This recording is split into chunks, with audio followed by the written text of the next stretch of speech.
একটা নিকৃষ্ট জাতি হিসেবে এতদিন পরিচিত ছিলাম। এখন গণতন্ত্র দরজা খোলার একটা সম্ভাবনা দেখা দিচ্ছে। সেখানে দরকার হচ্ছে জাতীয় ঐক্য। এখানে এসে আমি যেটা দেখছি, আমাদের সাংবাদিক বন্ধুরা, আপনারা মনে কিছু করবেন না, এই সামান্য পরিসরে এখানে হওয়ার কথা ছিল না।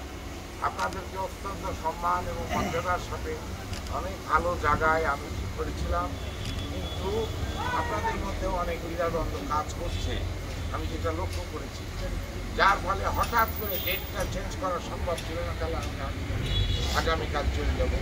তখন আমি বললাম যে একমাত্র তো তাহলে উপায় হচ্ছে আমার বাসা। যদিও আমার নিজের বাসা না, এটা আমি বাংলাদেশে একমাত্র রাজনীতি কর্মী যার কোনো বাড়ি ঘর বিষয়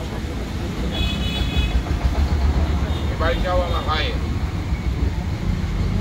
আপনাদের বেড়া বেড়ার সন্তান হিসেবে বাংলাদেশে হাজার হাজার লোককে হাজার হাজার লোককে দিচ্ছে, কিন্তু আমার সমপরিমাণ ত্যাগ শিকার এই খুব কম নেতা করেছে। আমি অনেক ত্যাগ স্বীকার করেছি, এটা আপনাদের জানা থাকা দরকার। এই সর্বোচ্চ পর্যন্ত বাংলাদেশে সর্বপ্রথম আমাকে নির্বাচন থেকে বিরত রাখার জন্য আমাকে 2 বছর 4 বছর কারাদণ্ড দেওয়া হয়েছে, যাতে আমি নির্বাচনে অযোগ্য হয়ে আজ লক্ষ্য করতে না পারি।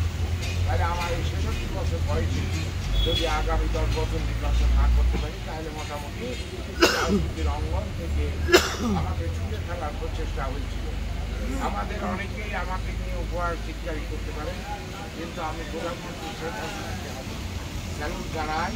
তিনি আমাকে আমার গুরুত্ব থেকে তুলেছিলেন এবং আমার করেছিলেন, এবং সেই